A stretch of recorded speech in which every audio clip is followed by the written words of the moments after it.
નમસ્કાર, જામનગરની number 1 news channel GTPL Jamnagar ન્યૂઝમાં આપ સૌ દર્શકોનું હાર્દિક સ્વાગત છે। હવે જોઈએ આજના મુખ્ય સમાચાર।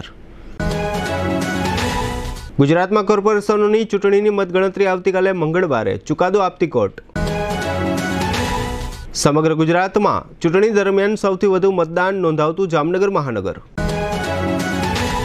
આવતીકાલે મંગળવારે હળિયા કોલેજ ખાતે મતગણતરી માટે ચાલતી તૈયારીઓ। ભાજપાને 50થી વધુ બેઠકો મળવાનો દાવો કરતા હસમુખભાઈ હિંડોચા। કોંગ્રેસને 36 બેઠકો મળવાનો દાવો કરતા જામનગર કોંગ્રેસના પ્રમુખ। આજના બ્રેકિંગ ન્યૂઝ।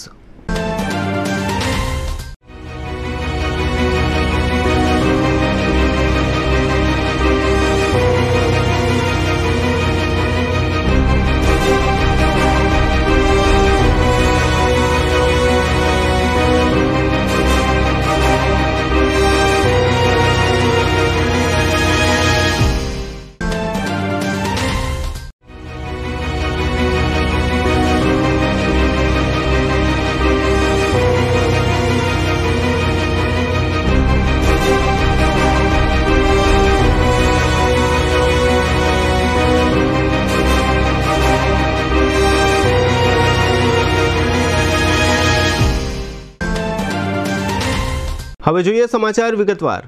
રાજ્યમાં મહાનગરપાલિકાઓની ચૂંટણી 21મી ફેબ્રુઆરીએ યોજાઈ ગઈ અને આગામી 28મી ફેબ્રુઆરીએ પાલિકાઓ તથા પંચાયતોની ચૂંટણીઓ છે। રાજ્યના ચૂંટણી પંચે મહાનગરપાલિકાઓની ચૂંટણીનું પરિણામ 23મી ફેબ્રુઆરીએ જાહેર કરવું એવી અગાઉ જાહેરાત કરેલી। આ જાહેરાતને હાઈકોર્ટમાં પડકારવામાં આવી હતી। હાઈકોર્ટે મતગણતરી 23 તારીખે જ થશે એવો ચુકાદો આપ્યા પછી અરજદાર સુપ્રીમ કોર્ટમાં ગયા હતા। સુપ્રીમ કોર્ટે આજે સોમવારે બપોરે ચુકાદો આપ્યો છે કે રાજ્ય ચૂંટણી પંચે કરેલી જાહેરાત મુજબ 23 તારીખે ગુજરાતમાં મહાનગરપાલિકાઓની ચૂંટણીના પરિણામો જાહેર કરવામાં આવશે। હવે લઈશું નાનકડો વિરામ બાદ જોશું જામનગરમાં જબ્બર વોટિંગ। આવતીકાલે મતગણતરી અને શું કહે છે ભાજપા। જોતા રહેશો જામનગરની number 1 news channel GTPL Jamnagar news.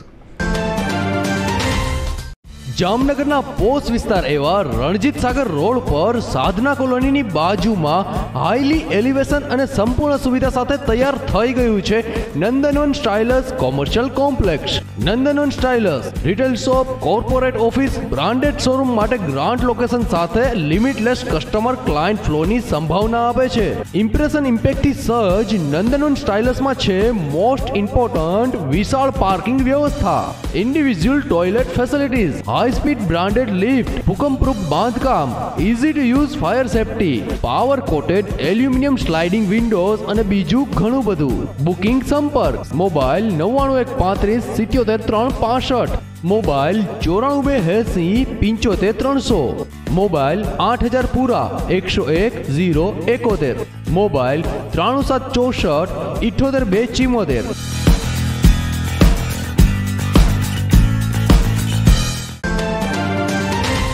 क्या कोई ऐसी कार है जो देखने में एसयूवी हो, माइलेज में सबसे बेहतर हो, बजट में अफोर्डेबल हो? जी हाँ, इन सभी खूबियों से भरी आपकी पसंदीदा कार आपका इंतजार कर रही है धीर रेनो शोरूम में। रेनो फ्रांस की कंपनी है और वो लगातार पिछले 122 सालों से उच्च गुणवत्ता सफल उत्पादनों को प्राधान्य देते हुए आज पूरे विश्व में टॉप सेलिंग कंपनी बनी है। ये है रेनो क्विड। इसका माइलेज 20 से 24 किलोमीटर प्रति लीटर है, जमीन से ऊंची है। इसका body structure SUV look feel करवाता है। ऑन रोड प्राइस 3,50,000 से शुरू। रेनो ट्राइबर, इसमें फ्रांस का नंबर 1 एनर्जी इंजन इंस्टॉल है। 17 से 20 किलोमीटर का बेहतरीन माइलेज है। ये 7 सीटर एसयूवी कार है। ऑन रोड प्राइस सिर्फ 6,15,000 से शुरू। रेनो डस्टर, जो अपनी मजबूती और हैवी बॉडी स्ट्रक्चर से जानी जाती है। डस्टर की शुरुआती ऑन रोड प्राइस है सिर्फ 10 लाख। यहाँ आपको मिलेंगे बेहतरीन ऑफर्स, जिसके तहत 90% फाइनेंस फैसिलिटी और टॉप प्राइस एक्सचेंज ऑफर्स। धीर रेनो शोरूम SSS शोरूम से जाना जाता है, यानी कि सेल्स, सर्विस और स्पेयर पार्ट्स सब कुछ एक ही जगह। धीर रेनो, जामनगर राजकोट हाईवे, हापा इंडस्ट्रियल एरिया, जामनगर।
વિરામ બાદ આપ સર્વે દર્શકોનું ફરી સ્વાગત છે। હવે જોઈએ સમાચાર વિગતવાર। રાજ્યની અન્ય 5 મહાનગરપાલિકાઓની સાથે સાથે જામનગરમાં પણ 25 દિવસ સુધી અંધાધૂંધ ચૂંટણી પ્રચાર ચાલ્યા પછી ગઈકાલે રવિવારે સમગ્ર શહેરમાં શાંતિપૂર્ણ વાતાવરણમાં અને ચુસ્ત બંદોબસ્ત વચ્ચે મતદાન પૂર્ણ થયું છે। 2-4 છૂટક ઘટનાઓને બાદ કરતા સમગ્ર શહેરમાં મતદાનનું પર્વ લોકોએ માણ્યું। જામનગર સિવાયની વાત કરીએ તો રાજ્યની અન્ય 6 મહાનગરપાલિકાઓમાં મતદાન ખૂબ જ ઓછું થયું છે। સૌથી ઓછું મતદાન સૌથી જાગૃત શહેર અમદાવાદમાં નોંધાતા રાજકીય પક્ષોમાં સન્નાટો પ્રસરી ગયો છે। જોકે જામનગરમાં સમગ્ર રાજ્યમાં સૌથી વધુ 53.38% સરેરાશ મતદાન નોંધાયું છે। જોકે અત્રે એ પણ ઉલ્લેખનીય છે કે જામનગરમાં 2015ની સરખામણીએ સરેરાશ મતદાનમાં 3.18%નો ઘટાડો નોંધાયો છે। જામનગરના 16 વોર્ડની 64 બેઠક માટે ચૂંટણી લડી રહેલા 236 ઉમેદવારોનું ભવિષ્ય ઈવીએમમાં સીલિંગની સાથે પેક થઈ ગયું છે। આવતીકાલે મંગળવારે મતગણતરી થશે, ત્યારબાદ સાચું ચિત્ર બહાર આવશે। જામનગરમાં પ્રારંભના 2 કલાક દરમિયાન 4.92% અને અંતિમ 2 કલાક દરમિયાન 4% મતદાન નોંધાયું હતું। જામનગરમાં કુલ 4,88,996 મતદારો છે, જે પૈકી 2,61,045 મતદારોએ પોતાના મતાધિકારનો ઉપયોગ કર્યો છે। જામનગર શહેરમાં મતદાન દરમિયાન મત માટેના 20 ઈવીએમ અને કંટ્રોલ માટેના 12 યુનિટ બદલવા પડ્યા હતા। જામનગરના 16 વોર્ડનું ટકાવારીની દ્રષ્ટિએ મતદાન જોઈએ તો વોર્ડ નંબર 1માં 61.50%, વોર્ડ નંબર 2માં 55.01%, વોર્ડ નંબર 3માં 48.58%, વોર્ડ નંબર 4માં 57.15%, વોર્ડ નંબર 5માં 49.16%, વોર્ડ નંબર 6માં 55.39%, વોર્ડ નંબર 7માં 50.52%, વોર્ડ નંબર 8માં 47.21%, વોર્ડ નંબર 9માં 46.38%, વોર્ડ નંબર 10માં 54.03%, વોર્ડ નંબર 11માં 54.97%, વોર્ડ નંબર 12માં 59.80%, વોર્ડ નંબર 13માં 53.87%, વોર્ડ નંબર 14માં 52.30%, વોર્ડ નંબર 15માં 55.07% અને વોર્ડ નંબર 16માં 49.66% મતદાન નોંધાયું છે। સમગ્ર રાજ્યની સાથે જામનગર મહાનગરપાલિકાની ચૂંટણીનું મતદાન પણ ગઈકાલે રવિવારે શાંતિપૂર્ણ ઢંગથી સંપન્ન થયું છે, જે માટેની મતગણતરી આવતીકાલે મંગળવારે સવારે 9 વાગ્યાથી હરિયા કોલેજની ઇમારત ખાતે હાથ ધરવામાં આવશે। અત્રે વોર્ડ વાઇઝ સ્ટ્રોંગ રૂમ તેમજ મતગણતરી માટેના હોલની ફાળવણી કરવામાં આવી છે। ઇમારતના ગ્રાઉન્ડ ફ્લોર પર વોર્ડ નંબર 5 થી 8ના ચૂંટણી અધિકારી તરીકે નાયબ જિલ્લા વિકાસ અધિકારીના માર્ગદર્શન હેઠળ મતગણતરી હાથ ધરવામાં આવશે। ઇમારતના ફર્સ્ટ ફ્લોર ઉપર 2 વિભાગ રાખવામાં આવ્યા છે, જે પૈકી એક વિભાગમાં વોર્ડ નંબર 1 થી 4ની મતગણતરી લેન્ડ રેકર્ડ અધિકારીના માર્ગદર્શન હેઠળ તેમજ બીજા વિભાગમાં વોર્ડ નંબર 9 થી 12ની મતગણતરી જિલ્લા પુરવઠા અધિકારીના માર્ગદર્શન હેઠળ યોજવામાં આવશે। આ ઉપરાંત ઇમારતના સેકન્ડ ફ્લોર પર વોર્ડ નંબર 13 થી 16ના મતોની ગણતરી જામનગર શહેરના પ્રાંત અધિકારીની દેખરેખ હેઠળ હાથ ધરવામાં આવશે। દરેક મતગણતરી હોલમાં 14 ટેબલની વ્યવસ્થા કરવામાં આવી છે। પ્રથમ રાઉન્ડમાં વોર્ડ નંબર 1, 5, 9 અને 13ની મતગણતરી થશે। એ રીતે બીજા રાઉન્ડમાં વોર્ડ નંબર 2, 6, 10 અને 14ની મતગણતરી થશે। કુલ 4 રાઉન્ડમાં આ રીતે વોર્ડ વાઇઝ ગણતરી કરવામાં આવશે। મતગણતરીમાં 450 કર્મચારીઓને ફરજ સોંપવામાં આવી છે। આ ઉપરાંત પોલીસ તંત્ર દ્વારા ડીવાયએસપીથી માંડીને કોન્સ્ટેબલ કક્ષાના કુલ 429 કર્મચારીઓ બંદોબસ્તમાં રહેશે। જામનગર મહાનગરપાલિકાની ચૂંટણી રવિવારે પૂર્ણ થઈ છે। સમગ્ર ચૂંટણી દરમિયાન ભારતીય જનતા પાર્ટીના ચૂંટણી ઇન્ચાર્જ હસમુખભાઈ હિંડોચા તથા અમીબેન પરીખ દ્વારા વિશેષ જહેમત ઉઠાવવામાં આવી હતી।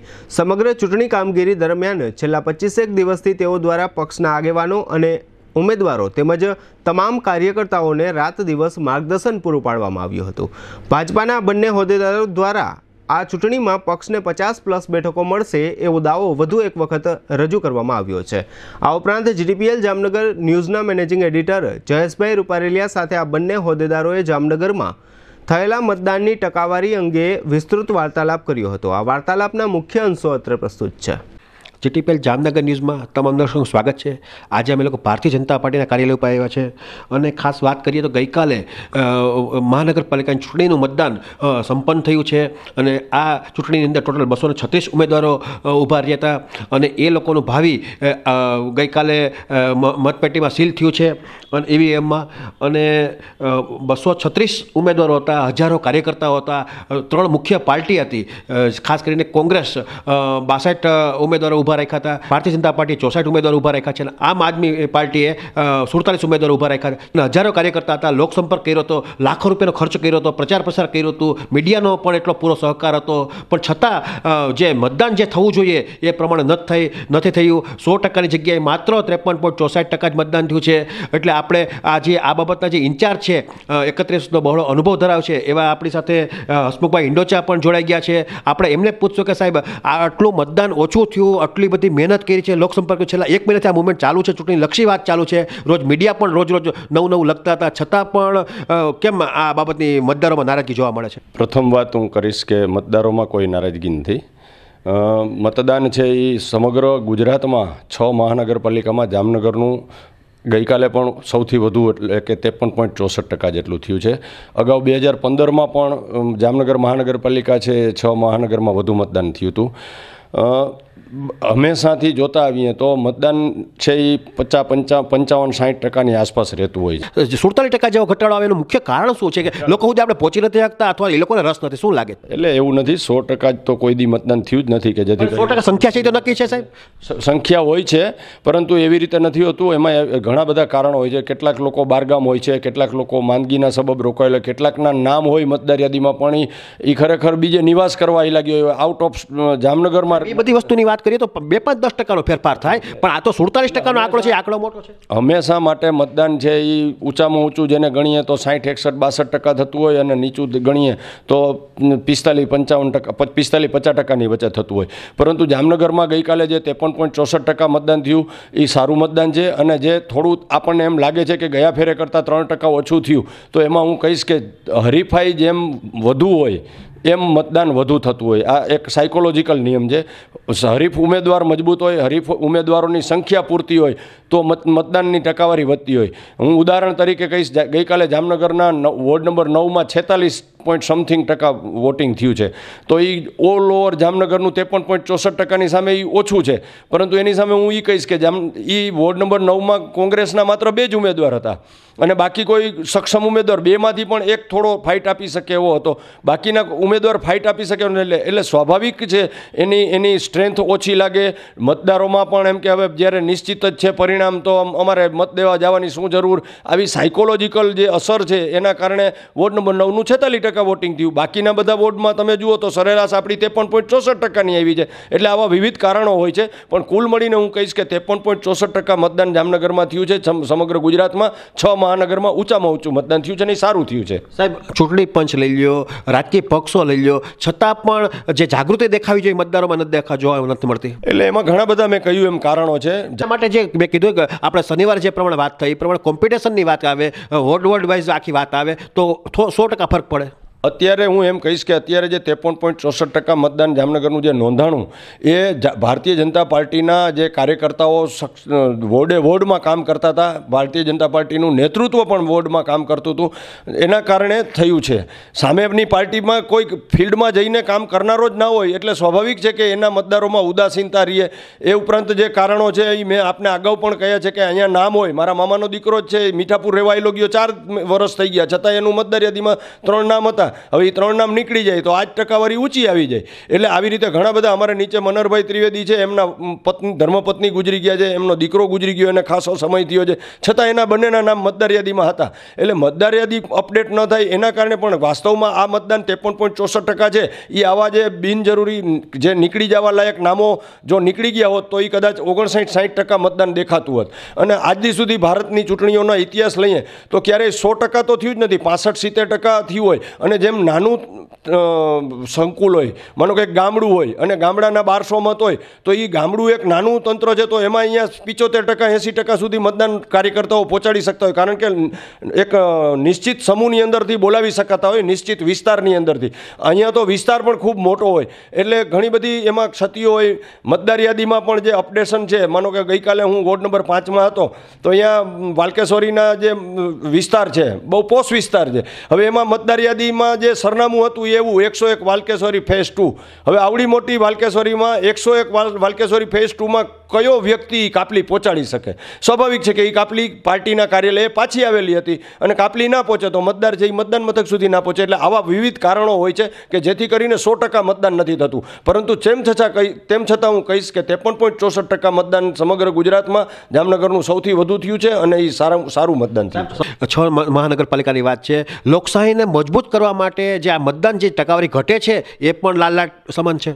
નહીં, એમાં એવું છે કે હજી ભારતની લોકશાહીને 75 વર્ષ થયા છે. એ પુખ્ત થાય. આપણે અમેરિકાને 200 વર્ષ કરતાં વધુ લોકશાહીને થયા તો ત્યાં પણ હમણાં જે આ પ્રેસિડેન્ટની ઇલેક્શન થઈ તો એમાં 60%થી વધુ મતદાન નથી થયું. એટલે આટલી 200 વર્ષ જૂની લોકશાહી છે, પુખ્ત છે, પણ તેમ છતાં ત્યાં પણ 60%થી વધુ નથી. એટલે આપણે ત્યાં તો હવે ધીમે ધીમે લોકજાગૃતિ વધતી જાય છે અને આપણું જે એક સમયે 42-45% મતદાન અટકી જતું એ આજે વધીને 55, 60, 65% સુધી પહોંચ્યું છે. અને મને વિશ્વાસ છે આગામી સમયમાં ભારતના નાગરિકો પણ છે એ 80-90% સુધી મતદાન. આવતા દિવસોની જ્યારે વાત છે, જ્યારે ફરી ચૂંટણીની વાત આવશે ત્યારે થોડીક એ બાબતની થોડીક વધારે પડતી ચિંતા કરી ધારો કે આને ફરજિયાત બનાવવામાં આવે કે ભાઈ આ જો મતદાન કરશે તો આટલો લાભ મળશે, એટલી વાત મળશે, અથવા તો મતદાન નહીં કરે તો આટલી એ લોકોને ભોગવવું પડશે, નુકસાની ભોગવવી પડશે, એવી કોઈ વાત બને સરકારી લેવલે તો 100% આ ઘણી જાગૃતિ આવે. નહીં, એમાં એવું છે ખરેખર લોકશાહી પ્રક્રિયાની અંદર કોઈ પણ બાબત છે એ ફરજિયાત ના થઈ શકે. એ મરજિયાત હોય. લોકોની જાગૃતિ એ જ એનો એક ઉકેલ છે. હવે ચૂંટણી પંચે આપણને બધાને ખબર છે કે નોટાનું પણ એક બટન આપ્યું છે કે કોઈ ઉમેદવાર તમને પસંદ ના હોય તો પણ તમે મતદાન મથકે જઈ અને નોટાનું બટન દબાવીને તમારું વોટ રજીસ્ટર કરાવી શકો છો. પરંતુ લોકશાહી પ્રક્રિયામાં ક્યારેય મતદાનને ફરજિયાત ન કરી શકાય, તો એને લોકશાહી જ ન કહી શકાય. એટલે ફરજિયાત રીતે 100% નહીં થઈ શકે અને એને કોઈ લાભ સાથે ના જોડી શકાય. પણ ચોક્કસપણે ભારત સરકાર કે ભારતનું ચૂંટણી પંચ છે અને રાજકીય પક્ષો છે એની જવાબદારી છે કે લોકોમાં જાગૃતિ વધે ને વધુમાં વધુ મતદાન થાય. સાહેબ, ગઈકાલે તો મતદાન સંપન્ન થયું છે. તમે તો ચૂંટણી ઇન્ચાર્જ હતા, 16 વોર્ડની ચિંતા કરી છે, 1 to 1 બધા વોર્ડની મુલાકાત લીધી છે, બધા ઉદ્ઘાટનમાં ગયા છે, બધા કાર્યકર્તા સાથે તમે છેલ્લા ઘણા વર્ષોથી સંપર્કમાં રહ્યા છે. શું લાગે છે ગઈકાલનું જે મતદાન થયું છે કોની ફેવરમાં થયું હશે? ચોક્કસપણે મતદાન પહેલાં મારો જે મત હતો એ હું આજે પણ કહું છું કે ગઈકાલનું જે મતદાન થયું છે એ ભારતીય જનતા પાર્ટીના કાર્યકર્તાઓ અને ભારતીય જનતા પાર્ટીના અગ્રણીઓની મહેનતના પરિણામે 53.64% ગુજરાતમાં સૌથી ઊંચું મતદાન થયું છે. અને પરિણામ માટે હું કહીશ કે 64માંથી અમે 50 કરતાં વધુ સીટો જીતીને ફરીથી સત્તા સ્થાને સ્થાપિત થશું. સાહેબ, કયા હિસાબે આ 50નો આંકડો કે 64 ઉપર ટોટલી આપણા ઉમેદવારો લડ્યા હતા, 14 સીટ આપણી જવાની છે, 14 સીટ કઈ જવાની છે એનો થોડોક અભ્યાસ આપ અમારા દર્શકોને કહો. એવું આજની તારીખે કેવું અઘરું હોય, કેમ કે એવી રીતે ન થઈ શકે. અમને તો 16 વોર્ડમાં 64 ઉમેદવાર જીતે એવી જ અપેક્ષા હોય, પરંતુ વાસ્તવિકતાને સ્વીકારીએ. જ્યારે કાલે ગણતરી થશે ત્યારે જે પરિણામ મતદાન તો પૂરું થઈ ગયું. કારણ કે આજે રાત્રે આ વસ્તુ અમે આ મેસેજ છે એ આજ રાત્રે મૂકવાના છે. મતદાન પૂરો થઈ ગયું છે, પણ તમારી જે અનુભવ છે, તમારો જે અભ્યાસ છે એ અભ્યાસનો લોકોને એક ખ્યાલ આવે કે શું વાત બની છે. ઉદાહરણ સાથે વાત કરું. દાખલા તરીકે વોર્ડ નંબર 1માં ગત ચૂંટણીમાં 2015માં કોંગ્રેસની પેનલ આવી હતી, 4 કોંગ્રેસની સીટ આવી હતી. હું એમ કહીશ કે આ વખતે ત્યાં અમારી 2 સીટ આવશે. તો સ્વાભાવિક છે કે કોંગ્રેસની 24 હતી એમાંથી 2 ઘટી 22 થઈ ગઈ. એવી જ રીતે કોંગ્રેસની 11 નંબર વોર્ડમાં પેનલ આવી હતી. હું કહીશ કે અહીંયા અમારી પેનલ આવવાની છે તો કોંગ્રેસની 4 સીટ અહીંયા ઘટી જશે. હું એમ કહીશ કે વોર્ડ નંબર 15માં કોંગ્રેસની પેનલ આવી હતી, એ 4 અમે જીતીએ છીએ. વોર્ડ નંબર 16માં કોંગ્રેસની પેનલ આવી હતી, એ 4 અમે જીતીએ છીએ. તો કુલ મળીને 8 ને 2 10, 8 ને 4 12 ને 2 14 સીટ છે એ કોંગ્રેસની 24માંથી ઘટી જાય તો કોંગ્રેસ 10 સીમિત થઈ જાય. એની સામે ક્યાંક અપસેટ થાય, ક્યાં થાય એ ખબર નથી, ક્યાંક અપસેટ થઈને ભાજપ છે એ 2 સીટ ક્યાંય હારે. તો એટલા માટે થઈને હું કહું છું કે અમે 50 કરતાં વધુ જીતશું.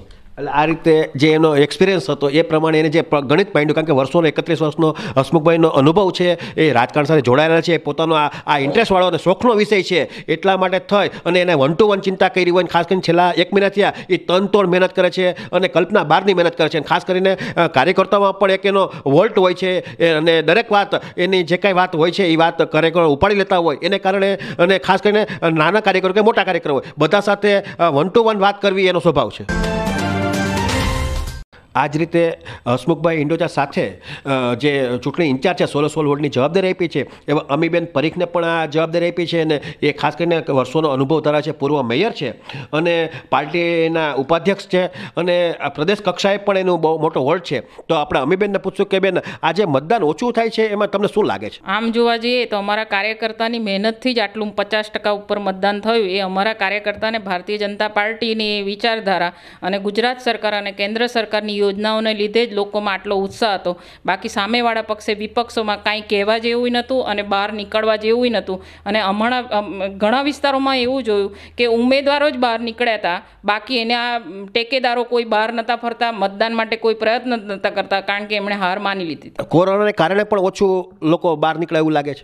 1% કદાચ મોટી ઉંમરમાં 1-2% એવું બની શકે, બાકી કોઈ જ એવું કારણ નથી. છેલ્લો પ્રશ્ન કે ઓલ ઓવર ધારો કે 64 ઉમેદવાર ઊભા રાખ્યા હતા, શું લાગે તમારી ભારતીય જનતા પાર્ટીની ફેવર કેટલી લાગે છે? 50 સીટની આજુબાજુ ચોક્કસ અમે લાવીશું. એટલે આ રીતે જેટલા લોકો નિષ્ણાત લોકો છે એ બધા લોકો એમ જ કહે છે કે 50થી આસપાસ અમે લોકો જીતીને આવશું. અને આ રીતે અમીબેન જે છે એ પણ છેલ્લા ઘણા સમયથી અમારે પણ છેલ્લા ઘણા સમયથી અમે લોકો અહીંયા ભારતીય જનતા પાર્ટીના કાર્યાલય ઉપર આવતા હોય ત્યારે પણ એના એક વોર્ડની ચિંતા કરી હોય, એક ઉમેદવારની ચિંતા કરી હોય, એક સીટની ચિંતા કરી હોય. અમીબેન છે એ પડદા પાછળ એને દુનિયાનું આ વખતે વર્ક કર્યું છે. અને ખાસ કરીને તો જે સિનિયર કાર્યકર્તા છે હસમુખભાઈ ને એનો પણ એને સાથ મળ્યો હતો. અને એકબીજાના સહકારથી બંને વ્યક્તિઓએ આ 50 સીટની અંદર જે વાત આવી છે એવું ઉમેદવારો પસંદગી કરવાથી માંડી ને બધી એમણે સારી રીતે ચિંતા કરી છે. હવે લઈશું નાનકડો વિરામ બાદ જોશું કોંગ્રેસનો જામનગરમાં વિજયનો દાવો અને કોરોના ફરી આવી રહ્યો છે સહિતના સમાચારો. જોતા રહેશો જામનગરની number 1 news channel GTPL Jamnagar news.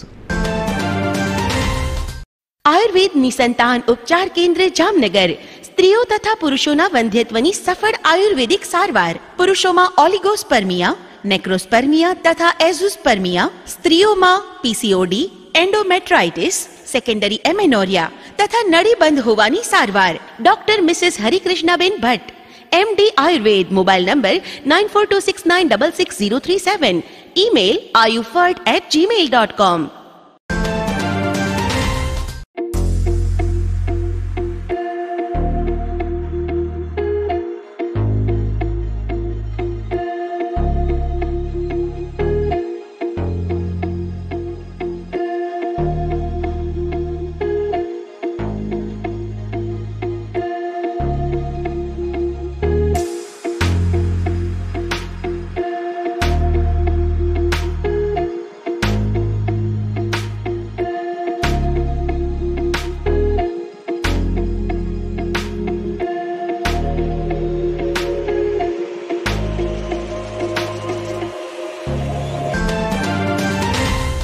વિરામ બાદ આપ સર્વે દર્શકોનું ફરી સ્વાગત છે. હવે જોઈએ સમાચાર વિગતવાર.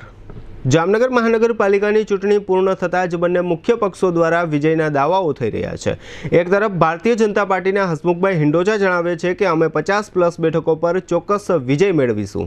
બીજી તરફ શહેર કોંગ્રેસ અધ્યક્ષ દિગુભાઈ જાડેજાએ GTPL જામનગર ન્યૂઝના મેનેજિંગ એડિટર જયેશભાઈ રૂપારેલિયા સાથેની ટેલિફોનિક વાતચીતમાં આજે મતગણતરીની પૂર્વ સંધ્યાએ એવો દાવો કર્યો છે કે જામનગરની ચૂંટણીમાં કોંગ્રેસ પાર્ટીના 36 ઉમેદવારોનો વિજય નિશ્ચિત છે. સર, ગઈકાલે આપણે જે મતદાન થયું છે એ શું લાગે તમે કોંગ્રેસનો રોલ શું લાગે તમને? સાહેબ, આમ કહું તો છેલ્લા 1 વર્ષ દરમિયાન અને આમ તો 25 વર્ષથી ભાજપનું જામનગરમાં શાસન હોય અને જનતાને જે દર વખતે વાયદા ભાજપે કર્યા છે અને નિભાવ્યા નથી, આનું માનસ ઉપર અસર થઈ છે. અને છેલ્લા 1 વર્ષથી ગુજરાત સ્ટેટ હોય કે કેન્દ્રની સરકાર હોય, ભાજપની સરકાર છે, ત્યારે કોરોના કાળમાં ધંધા વેપાર ઠપ થઈ ગયા હોય, એમની સામે સરકારે જે માસ્કના દંડ, જે લૂંટ ચલાવી અને ખાસ કરીને જામનગરમાં જે અમે 15 દિવસ દરમિયાન આ કેમ્પિંગ ચલાવ્યું તેમાં માનસ ઉપર આ અસરો જોવા મળી છે. એટલે એ બધું કન્વર્ટ વોટમાં થયું છે. જે મોંઘવારી હોય, પેટ્રોલ ડીઝલના ભાવ હોય, ગેસ રાંધણના ભાવ હોય, તેલનો ભાવ હોય કે માસ્કનો દંડ હોય, આ બધી અસર આમ જનતા ઉપર પડી છે. અને એનો જે ગુસ્સો છે, એનો જે રોષ છે, એ મત થ્રુ કોંગ્રેસને મેન્ડેટ આપશે આ વખતે જામનગરમાં. ખાસ કરીને જામનગરની 34 થી 36 સીટ અમે માનીએ છીએ ત્યાં સુધી કોંગ્રેસ આવશે. સાહેબ, પણ એની સામે તમારી જામનગર કોંગ્રેસની વાત કરીએ તો જે પ્રમાણે પ્રચાર પ્રસાર હોવું જોઈએ, જે સામે જે હરીફ પક્ષ હતો ભારતીય જનતા પાર્ટી, એ પ્રમાણે જે પણ આખી કેમ્પેન છે એ લોકો જે ચલાવ્યું છે, લોકોને પ્રભાવિત કરવામાં એ લોકો સફળ થયા છે, પણ કોંગ્રેસનો ક્યાંય એમાં રોલ નથી જોવા મળતો. કોંગ્રેસનો રોલ હતો જ. કોંગ્રેસે એક બૂથમાં કામ કર્યું છે, એક બૂથમાં પ્રચાર કર્યો છે. ભારતીય જનતા પાર્ટી કામના નામે નહીં પણ રામના નામે મત લેવા નીકળી હતી. ત્યારે કોંગ્રેસે જે ભાજપે કામ નથી કરેલા અને આવતા દિવસોમાં જામનગરમાં જો કોંગ્રેસ સત્તા ઉપર આવશે તો શું જે પ્રજાના પ્રશ્નો છે એના વાચા આપીને એનું નિરાકરણ કરશે અને પ્રજાને લક્ષી જે કામ પેન્ડિંગ છે એ બધા કામ કોંગ્રેસ કરશે. આ કેમ્પિંગ અમારું હરેક બુથ અને હરેક વોર્ડમાં થયું છે. કોંગ્રેસનું સાહેબ આમ તમે જોવો તો બહારથી કોઈ સ્ટેટ લેવલના કોઈ નેતાઓ છે, કેન્દ્રના નેતાઓ છે, એ કોઈ પ્રચાર પ્રસારમાં જોડાયા નથી કોઈ જાહેર સભા યોજાય. સાહેબ, જામનગરની ચૂંટણીઓ હોય ત્યારે હાર્દિકભાઈ પટેલ જે યુવા ચહેરા છે એ પણ જામનગરમાં આવ્યા હતા. સાહેબ, એ પણ તમને કહો નબળા વિસ્તાર જે છે, આર્થિક રીતે પછાત છે, એવા વિસ્તારમાં જાહેર સભા. સોવાણામાં તમારો કઈ રોલ જ નહોતો. સોવાણા એરિયામાં જે હોવો જોઈએ રોલ, એ નથી જોવા મળ્યો. અમારો રોલ બધી જગ્યાએ તો તમને કહું છું એમ કે જ્યાં જ્યાં જરૂર પડી અહીંયા બૂથ સભાઓ કરી છે, જ્યાં જ્યાં બૂથ કેમ્પિંગ કર્યા છે, અને જ્યાં જ્યાં લલિતભાઈ વસોયા હોય, લલિત કગથરા હોય, એ વોર્ડ નંબર 7. પણ આ બધી બાબતની વાત આપ કરો છો સાહેબ, લોકોને કઈ ખબર નથી, ખાલી મીડિયા સુધી આ મેસેજ આપ નથી પહોંચાડી શકો. મીડિયા સુધી અમે નથી પહોંચાડી શકતું. એનું કારણ એ છે કે અમે અમારા કામમાં એટલા બધા ઉમેદવારો વ્યસ્ત હતા, તેના કારણે સર મીડિયા સુધી ક્યાંય ના પહોંચ્યું હોય, પણ અમે જનતા સુધી ચોક્કસ પહોંચ્યા છે. સાહેબ, ભારતીય જનતા પાર્ટીની વાત કરીએ તો એ લોકોએ 50 થી વધારે સીટ મળે એવો દાવો કર્યો છે, અને તમે કહો કે 34-36 બેઠક તો ક્યાંથી ભેગું થાય? ભારતીય જનતા પાર્ટી દર વખતે મોટા દાવા કરે છે. જેમ વિધાનસભામાં પણ એમના પ્રમુખશ્રીએ કીધું હતું કે અમે 150 પ્લસ આવશે, પણ 150 તો ત્યાં રહી એ 101 નો આંકડો માંડ પાર કરી શક્યા હતા. ત્યારે વાતો કરવાથી નથી કઈ હોતું અને ખોટા દાવા કરવાથી નથી હોતું. જનતા હંમેશા મેન્ડેટ આપે છે અને જનતામાં આ વખતે આક્રોશ છે. હવે આવતીકાલની જે વાત આવે છે એમાં જોઈએ આપણે કોણ વિજય થાય છે. બાકી અમારી શુભેચ્છા આપની સાથે જોડાયેલી છે, પણ લોકોમાં જે પ્રમાણે અમે જોયું છે ત્યાં સુધીમાં કોંગ્રેસનો જે પ્રમાણે પ્રભાવ હોવો જોઈએ એ જોવાનો તો મળતો એ હકીકત છે. વૈશ્વિક બજારના ઉતાર ચઢાવના પગલે ભારતીય શેર બજારો સપ્તાહના પ્રથમ દિવસે ઘટીને બંધ રહ્યા હતા. સેન્સેક્સ 1145 અંક ઘટી 49,744 પર બંધ રહ્યો છે, જ્યારે નિફ્ટી 306 અંક ઘટી 14,675 પર રહ્યો છે. સેન્સેક્સ પર doctor Reddy labs, M&M, tech Mahindra, Axis bank, IndusInd bank સહિતના શેર ઘટીને બંધ રહ્યા હતા. ડોક્ટર રેડી લેબ્સ 4.77% ઘટીને 4,461.85 પર બંધ રહ્યો હતો. M&M 4.51% ઘટીને 836.90 પર બંધ રહ્યો હતો. જોકે ONGC, કોટક મહિન્દ્રા, HDFC બેંકના શેર વધીને બંધ રહ્યા હતા. ONGC 1.14% વધીને 106.30 પર બંધ રહ્યો હતો. HDFC બેંક 0.64% વધીને 1548.65 પર બંધ રહ્યો હતો. ગઈકાલે રવિવારે સમગ્ર દિવસ દરમિયાન શહેર આખામાં વિવિધ વોર્ડમાં મતદાનની કામગીરી હાથ ધરવામાં આવી હતી. આ કામગીરી દરમિયાન GTPL જામનગર ન્યૂઝના મેનેજિંગ એડિટર જયેશભાઈ રૂપારેલિયાના નેતૃત્વ હેઠળ શહેરના વિવિધ વોર્ડની ટીમ દ્વારા મુલાકાત લેવામાં આવી હતી. આ મુલાકાત દરમિયાન વોર્ડ નંબર 6માં કન્યાશાળા મતદાન મથક ખાતે એક મતદાર તથા કોંગ્રેસના ઉમેદવાર પ્રમોદસિંહની વિશેષ મુલાકાત લેવામાં આવી હતી. આ મુલાકાતના મુખ્ય અંશો અત્રે પ્રસ્તુત છે. GTPL જામનગર ન્યૂઝમાં તમામ દર્શકોનું સ્વાગત છે. આજે અમે મહાનગરપાલિકાની ચૂંટણી સંદર્ભે અહીંયા મતદાનની પ્રક્રિયા ચાલુ છે. વોર્ડ નંબર 6માં આવ્યા છે. વુલન મિલ જે ઓળખાય છે, કન્યા શાળા ઓળખાય છે, એમાં અમે લોકો આવ્યા છે. એમાં 9 બૂથનું વ્યવસ્થા કરી છે. મતદાન પૂરજોશમાં ચાલુ છે. અત્યારે 5 વાગ્યા જેવો સમય થયો છે અને લોકો ઘરથી હવેથી મતદાનની ટકાવારી વધે એવો પ્રયત્ન છે. ને તો यहाँ मतदार આવ્યા છે, એમને આપણે પૂછશું કે સાહેબ सर जो कांग्रेस भाजपा की लड़ाई है तो कौन जीतेगा? मेरे हिसाब से तो जिस तरह से बीजेपी जो काम कर रही है उस हिसाब से तो बीजेपी ही जीतेगी और उसी को आना चाहिए और मैंने भी उसी को मतदान किया है. तो समझो 25 साल से महानगर पालिका में बीजेपी आ रहा है और वो छठी बार भी ये आएगा? बिल्कुल आएगा और हम उससे बहुत सेटिस्फाइड हैं. जो भी प्रोग्रेस कर रहा है उस हिसाब से तो हमें लगता है कि और किसी को आना भी नहीं चाहिए. तो कांग्रेस भी सामने है तो कांग्रेस को आप पसंद नहीं करते? नहीं, ऐसा नहीं है. आज से कई साल पहले मैं भी कांग्रेस को देता था, मेरे फैमिली वाले कांग्रेस को वोट करते थे, लेकिन उन्होंने जो कुछ किया है उतने टाइम में जो प्रोग्रेस इन्होंने इतने कम टाइम में कर डाली. तो कांग्रेस से आप नाराज हो? मैनेजमेंट अच्छा नहीं है, नेतृत्व अच्छा नहीं है, नेतागिरी अच्छी नहीं है. नेतृत्व तो है ही नहीं है. हाँ. और एक परिवारवाद चलता है इसमें, इसलिए यहाँ तो कॉर्पोरेशन के इलेक्शन है, यहाँ परिवारवाद कहाँ आएगा? हाँ, तो वही सारी चीज़ तो वहीं से मैनेज हो रही है ना. अगर अभी जैसे कि बीजेपी की अगर हम बात करते हैं तो यहाँ पर कुछ फिक्स नहीं है. आज कैंडिडेट कोई सा भी कैंडिडेट कहीं से भी खड़ा कर सकते हैं और वो बीजेपी के नाम से जीतता है. आप बाहर स्टेट का हो तो यहाँ का जो लोकल जो कॉर्पोरेशन मैं वही बोल रहा हूँ. मैं पिछले 15 साल से यहाँ पे रह रहा हूँ. 15 साल से जो काम, चाहे स्टेट गवर्नमेंट ले लो, चाहे कॉर्पोरेशन ले लो, जो भी काम कर रहा है मैं उनसे सेटिस्फाइड हूँ और उनकी जो सर्विसेज हैं उससे मैं खुश हूँ। यहाँ स्थानिक जो उम्मीदवार रहता है इसको आप पहचानते हो? जी हाँ, इससे पहले जो थे कमला सिंह थे, अभी जो जाला साहब हैं वो हैं, तो जानते हैं दोनों। नाम से जानते हो आप? नाम से जानते हैं जी। क्या बात है। हम उसको बीजेपी को वोट करते हैं। એટલે આ રીતે દરેક ઉમેદવારો તો લોકપ્રિય છે, એટલા માટે આપણે જોઈએ છીએ કે આની પહેલાંના જે બોડી લોકો હતા, કોર્પોરેટર હતા, એ પણ મતદારોને સંતોષકારક બધી વ્યવસ્થા કરવામાં એ લોકો સફળ નીવડ્યા છે અને ફરી એ લોકો ભારતીય જનતા પાર્ટીના ઉમેદવારને પસંદ કરે છે. અને આજે આપણે જોયું જે બહારથી સ્ટેટથી આવે છે, અહીંયા વ્યવસાય કરવા માટે આવ્યા હોય, બિઝનેસ કરવા માટે આવ્યા, જોબ કરવા માટે આવ્યા હોય, એ લોકો પણ ભારતીય જનતા પાર્ટીને પસંદ કરે છે. આજે અમે લોકો વોર્ડ નંબર 6ની મુલાકાતે આવ્યા છે. મતદાનની પ્રક્રિયા ચાલુ છે. સાંજે 5 વાગ્યા છે. 3 વાગ્યા સુધીમાં 38% જેવું મતદાન થઈ ગયું છે અને હજી 1 કલાક બાકી છે અને ઉમેદવારો પણ ચિંતિત છે ઓછું મતદાન થવાને કારણે. તો આપણે પ્રમોદ સિંહ છે, કોંગ્રેસના ઉમેદવાર છે, આપણે એમની પાસે જાણશું કે સાહેબ આજની જે પરિસ્થિતિ છે શું લાગે છે આપને? परिस्थिति ऐसी है कि कोरोना को देखते हुए जनता के अंदर भारी रोष है, क्योंकि जनता जो है भारतीय जनता पार्टी जो सरकार है ना उससे पूरी तरह से त्रस्त हो चुकी है. इस रोष की वजह से पब्लिक मेरे हिसाब से ज़्यादा निकली नहीं वोटिंग करने के लिए. नहीं तो इसके पहले चुनाव में 65% मतदान होता था, जबकि विधानसभा या लोकसभा का जो चुनाव हुआ है इसके पहले ना अभी समझो 3 घंटे की बात है, 3 बजे तक 38% हुआ है. नहीं, जिस हिसाब से वोटिंग पड़ रहा है मेरे को नहीं लगता. लाइन लगी है सर, मैं अभी बूथ में जाके आया हूँ, वहाँ लाइन लगी है. हाँ, तो लगभग 50 से 60% के बीच में मतदान होगा.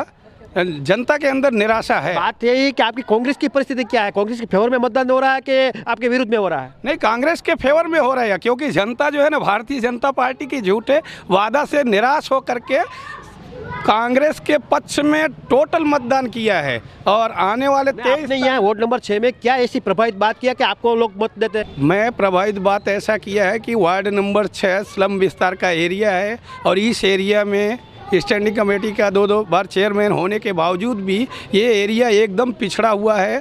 इस मुद्दे को लेकर के चाहे नाली का प्रश्न हो, चाहे गटर का हो, चाहे शिक्षा को लेकर हो, चाहे आरोग्य को लेकर हो, सब क्षेत्र में पिछड़ा हुआ है. इस समस्या को लेकर के हमने पुरजोर अपना पक्ष रखा और जनता ने उसको स्वीकार किया और 23 तारीख को हम लोग चुनाव जीत करके आएंगे, ऐसे आशा और विश्वास. मतदारों की बात ऐसी है कि आपके पास नेतृत्व अच्छा नहीं है, आपके पास कोई ऐसी मूवमेंट नहीं है, नेतागिरी अच्छी नहीं है, इसलिए ये बात आपको कैसा विश्वास करे आपके ऊपर? कांग्रेस पार्टी 1947 में देश को स्वतंत्र कराने में, कांग्रेस पार्टी जब देश को स्वतंत्र कराई थी तो सुई से लेके हवाई जहाज बनाने का काम कांग्रेस पार्टी ने किया. 60 सालों के अंदर कांग्रेस पार्टी ने जो संसाधन खड़ा किया था, 7 साल के अंदर भारतीय जनता पार्टी ने उस संसाधन को बेच खाया और उसको बेचने के बाद आम जनता के जेब में हाथ डालना चालू कर दिया. हजार रुपया मास्क के नाम पे जनता से वसूला गया. ये मुगलों के काल में जजिया कर भी इतना नहीं वसूला जाता था जितना आज परिस्थिति खराब है. ऐसा है, कांग्रेस की मार्केटिंग का रोल है. जो भाजपा जैसे आपके हरीफ पार्टी है बीजेपी, वो जो मार्केटिंग कर रहा है वो के हिसाब से आप कुछ नहीं हो ये बोल रहे हैं वो लोग बीजेपी वाला. भारतीय जनता पार्टी के पास झूठ के अलावा, भ्रष्टाचार के अलावा कोई मुद्दा नहीं है. झूठ बोलना और जोर से मत देते हैं लोग. कोई ये इनका मसल पावर, ये मनी की राजनीति करते हैं, पर्स की राजनीति करते हैं. कांग्रेस पार्टी पर्सनालिटी की राजनीति करती है. कांग्रेस पार्टी आने वाले दिनों में, अभी पंजाब के अंदर चुनाव हुआ, पूरा का पूरा कंप्लीट भारतीय जनता पार्टी का सफाया हुआ. और ये आपकी जो मीडिया है, मेरे हिसाब से 70% मीडिया अंबानी और अडानी की गोद में है और आप मीडिया वाले वही दिखाते हो जो भारतीय जनता पार्टी को पसंद है. ना, ऐसा नहीं, हम तो पब्लिक की बात है, पब्लिक का जो मैसेज है वही हम देंगे. पब्लिक चाहती कुछ और है, आप दिखाते कुछ और हो. पब्लिक को कुछ चाहिए और आप दिखाते और कुछ हो आप टीवी पे. ये केवल ये सरकार मार्केटिंग की सरकार है. ओरिजिनल धरातल पे ये सरकार कंप्लीटली फेल हो चुकी है. जिस गैस को लेकर के, जिस पेट्रोल को लेकर के. तो सर केंद्र का सवाल है, यहाँ कॉर्पोरेशन की जहाँ तक बात है, कॉर्पोरेशन में कैसे ये बात? आपने केंद्रीय नेतृत्व की बात की, तो हम केंद्रीय नेतृत्व की बात करेंगे. यहाँ करेंगे तो वार्ड नंबर 6 की बात है, तो वार्ड नंबर 6 में आपके जो 4 उम्मीदवार खड़े हो तो क्या बात रहेगी? आप क्या विनर होंगे? हम विनर होंगे तो मैं ये वादा और विश्वास करता हूँ. इसके पहले जो कॉरपोरेटर रहे हुए हैं उनसे कुछ अच्छा करके देने की कोशिश करेंगे. जनता की भावनाओं को विजय हो जाएंगे आप? हम विजयी हैं. 23 तारीख को हमारा जुलूस निकलेगा. अब देखते रहो। भारतीय जनता पार्टी ना बोल रहे हैं कि वार्ड नंबर 6 में भी हम हमारी पूरे 4 सीट आएगी। ये आप बोल रहे हो, आपसे बुलाया जाता है। नहीं, ऐसा नहीं है, हम भी फील्ड में फरते हैं ना सर। नहीं, अभी वोटिंग हुआ नहीं, काउंटिंग हुआ नहीं। ना ऐसा कुछ नहीं। हम हमारे तो दोनों पक्ष से, हमारे पास दोनों पक्ष की है, आप और भाजपा या कांग्रेस। पूरा का पूरा मेरे को ऐसा लगता है ना, गुजरात के अंदर जितनी भी मीडिया है वो पूरी कंप्लीट बिकी हुई है। वो मीडिया सरकार के इशारे पे ही समाचार दिखाती है, और मेरे को लगता है जो मैं समाचार बोल रहा हूँ आप इसको नहीं दिखाओगे। ना दिखाएंगे, क्यों बेटा? हम थोड़ा डरने वाले हैं, हमारा इसके पास क्या लेना देना है? हाँ, जो भी लेना है देना है ना वो नहीं है, लेकिन ये मैसेज लगभग जनता के बीच में जाता आएगा, 100% आएगा, मैं आपको प्रॉमिस देता हूँ। आएगा सर, मेरी इमेज है मार्केट में सर। आएगा तो आपको कुछ मालूम नहीं है GTPL न्यूज़ क्या है? नहीं, हमारे को हर मीडिया। आप समझो, इतना बात कर रहे हो मीडिया के विरुद्ध में, तो ये भी देखना चाहिए कि कौन मीडिया अच्छा है कौन मीडिया गलत है। नहीं, GTPL गुजरात मीडिया हम लोग नहीं कवरेज नहीं देखते हैं। जो नहीं, तो आपको गुजरात में रहना, गुजरात तो कवरेज देखना पड़ेगा। हाँ, नेशनल मीडिया जो है, नेशनल मीडिया छोड़ो, यहाँ लोकल की बात है, लोकल देखते हैं लोग। हाँ, लोकल देखते हैं तो लोकल देखेंगे, आप GTPL देख करके देखेंगे। आपको 23 तारीख को वापस मुलाकात करेंगे, आप हार जाओ या जीत जाओ तो भी आपकी जो बात है हम रखेंगे सर। हाँ, कोई बात नहीं है, वेलकम। हम 23 तारीख को वहाँ काउंटिंग में मिलेंगे, वहाँ आपको वापस मैदान में लेंगे कि आप जो बात कर रहे हैं सही है कि गलत था। हाँ, ठीक है, हम मैदान में आएंगे, आपके प्रश्नों का जवाब देने के लिए आएंगे मैदान में। समझो आप हार जाएंगे तो भी समझो आप मार्केट में रहेंगे या लोगों की सेवा करेंगे? हाँ, हार जाएंगे फिर भी मार्केट में रहेंगे, हम तो लगातार सेवा करते आ रहे हैं, सेवा की वजह से तो चुनाव में आए हैं। कांग्रेस की जहाँ तक बात है, इसको जो संगठन की बात है वो जामनगर में कम पड़ा रहा है, कोई इसमें कोई जेन्युइन आदमी नहीं है, इसलिए भी थोड़ा आप पीछे हट जाते हैं। नहीं, संगठन में कोई कमी नहीं है। तो सर समझो कांग्रेस का जो प्रेसिडेंट है वो भी इलेक्शन लड़ने निकला है, तो आपके ऊपर जो 16 वोट की जो मैनेजमेंट करने की बात है वो भी उसने नहीं किया। नहीं, परिस्थितियों को देखते हुए करना पड़ता है कभी कभी। ऐसा नहीं है कि प्रेसिडेंट हो गए तो चुनाव नहीं लड़ेंगे।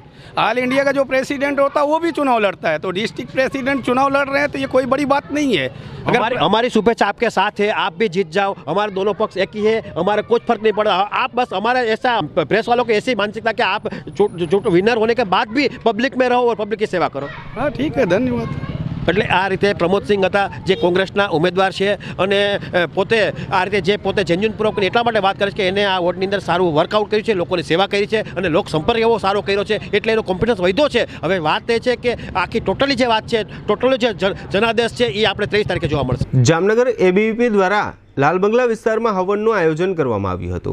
ABVPએ જણાવ્યું છે કે ખંભાળિયાના કોંગ્રેસના ધારાસભ્યએ એક ભાષણમાં લવ જિહાદને પ્રોત્સાહન આપતી ટિપ્પણી કરી છે, જેનો ABVP વિરોધ નોંધાવે છે અને આ પ્રકારના ભાષણો ભવિષ્યમાં ન થાય તે માટે હવનનું આયોજન કરવામાં આવ્યું હતું।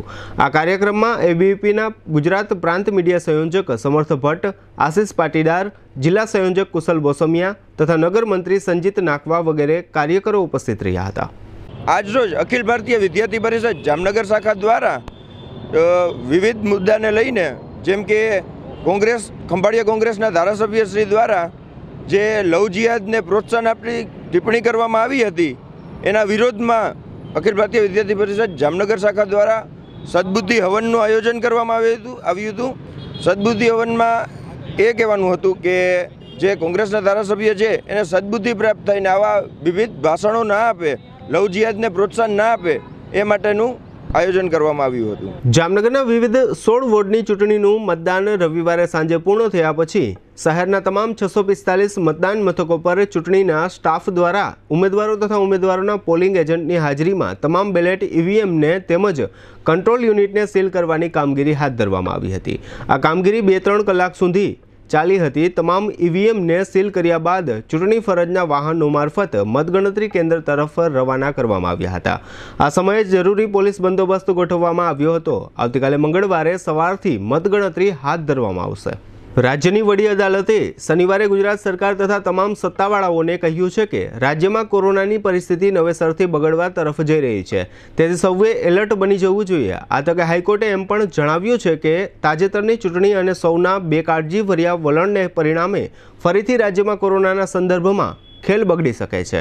રાજ્યના 300 ડોક્ટરો એવા છે જેઓએ ગત વર્ષે MBBSની ડિગ્રી મેળવી લીધી છે અને આ તબીબો પોસ્ટ ગ્રેજ્યુએટ પરીક્ષાઓ માટે નીટની તૈયારીઓ કરવા ઈચ્છે છે અને તેઓ કોરોના ડ્યુટી ફરીથી જોઈન કરવા ઈચ્છતા નથી। આ અંગેનો કેસ અદાલતમાં આવ્યો ત્યારે હાઈકોર્ટ ઉપર મુજબ જણાવ્યું હતું। હાઈકોર્ટના મુખ્ય ન્યાયમૂર્તિ વિક્રમનાથ અને ન્યાયમૂર્તિ JD પારડીવાલાની બેન્ચે કહ્યું છે કે આ વખતની ચૂંટણી અને સૌનું બેકાળજીભર્યું વલણ કોરોનાના સંદર્ભમાં વધુ એક વખત રાજ્યમાં ખેલ બગાડી શકે છે। ન્યાયમૂર્તિઓએ એમ પણ કહ્યું છે કે અદાલત ઈચ્છે છે કે સરકાર સહિતના સૌ સત્તાવાળાઓ તમામ મોરચે ફરીથી એલર્ટ રહે કેમ કે વાયરસ નવેસરથી સક્રિય થયો છે। આ ઉપરાંત હાઈકોર્ટે એમ પણ જણાવ્યું છે કે 1897ની સાલમાં અંગ્રેજ સરકારના જમાનામાં બનાવવામાં આવેલો એપિડેમિક ડિઝીઝ એક્ટ ખૂબ જ જૂનો છે, તેથી તેને સુધારવાની જરૂર છે। આ અંગે અદાલતે રાજ્ય સરકારને સૂચના આપી છે। હાઈકોર્ટમાં આ મામલો લઈ જનાર 300 MBBS ડોક્ટરોને રાજ્ય સરકારે ફરીથી કોરોના ડ્યુટી જોઈન કરવાની સૂચના આપી છે, પરંતુ આ ડોક્ટરોએ અદાલતમાં સરકારની આ સૂચનાને કાનૂની પડકાર આપ્યો છે। ડોક્ટરો કહે છે, અમે નીટની પરીક્ષાની તૈયારીઓ કરી રહ્યા છીએ, અમે ફરીથી કોરોના ડ્યુટી જોઈન ન કરી શકીએ। બીજી બાજુ રાજ્ય સરકાર આ ડોક્ટરોના ઘરે પોલીસ કર્મીઓને મોકલી રહી છે। આ પોલીસ કર્મીઓ ડોક્ટરોને ફરીથી કોરોના ડ્યુટી જોઈન કરવા રાજ્ય સરકારના આદેશ અનુસાર કહી રહી છે, પરંતુ ડોક્ટરો કહે છે કે નિયમ મુજબ અમે સરકારને બોન્ડની રકમ જમા કરાવવા તૈયાર છીએ। અમે નીટની પરીક્ષાની તૈયારી કરવાની હોય, અમે ફરીથી કોરોના ડ્યુટી જોઈન કરવા ઈચ્છતા નથી। હવે લઈશું નાનકડો વિરામ, ફરી મળીશું વિરામ બાદ। જોતા રહેશો જામનગરની number 1 news channel GTPL Jamnagar news. Namrata વેલનેસે છેડ્યું છે રોગ મુક્ત જામનગરનું મહાઅભિયાન, જેમાં દુખાવાથી પીડિત લોકોને 27 દિવસ ફ્રી થેરાપી આપવાનું ક્રાંતિકારી પગલું। નહીં દવા, નહીં ઇન્જેક્શન, નહીં ઓપરેશન કે નહીં કોઈ આડઅસર, છતાં 100% ફાયદો આપતી અદ્ભુત થેરાપી, જેમાં પગનો દુખાવો, ગોઠણનો દુખાવો, કમરનો દુખાવો, ખભા ગરદનનો દુખાવો, પગમાં લોહીના ગઠ્ઠા, ઝણઝણાટી, ગોટલા ચડવા, સોજા ચડવા, નસો દબાતી, નસો ખેંચાતી, BP, diabetes, paralysis, sciatica, thyroid, સંધિવા, ગઠિયોવા, ચિકનગુનિયા, ચરબીના ગઠ્ઠા, ગેસ, એસિડિટી, કબજિયાત, પેટની ચરબી, સ્નાયુનો દુખાવો, સાંધાનો દુખાવો, હાથ પગમાં ખાલી ચડવી, ડિપ્રેશન, અનિદ્રા જેવા જટિલ રોગોમાં આ થેરાપી દ્વારા 100% ફાયદો મેળવો। આ ટ્રીટમેન્ટના મુંબઈ અને દિલ્હી જેવા શહેરોમાં એક સિટિંગના 200 રૂપિયા લેવામાં આવે છે, જ્યારે જામનગર શહેરના રહીશો માટે તદ્દન ફ્રી ટ્રીટમેન્ટ આપવામાં આવે છે, તે પણ 27 દિવસ માટે। તો આજે જ આપના હઠીલા રોગોના છુટકારા માટે અચૂક મુલાકાત લો। Namrata wellness centre, Patel colony, શેરી નંબર 2, બેંક ઓફ બરોડાની બાજુમાં, જામનગર। અન્ય branch Kailas height, shop number 3, Gokulnagar Jakatnaka circle, ICICI ATMની બાજુમાં, જામનગર।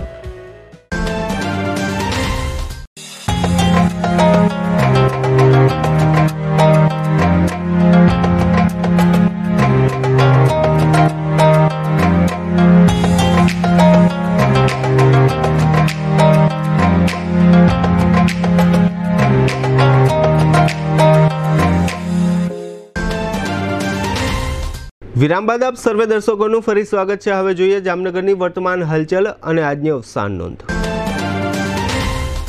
જામનગર નજીકના ખોજા બેરાજાની સીમમાં મેર પરિવાર પર હુમલો, 1.5 લાખની રોકડ, 16 તોલા સોનાના દાગીના, કાર અને મોબાઈલ લઈ 8 શખ્સો નાસી ગયા, હજુ પકડાયા નથી।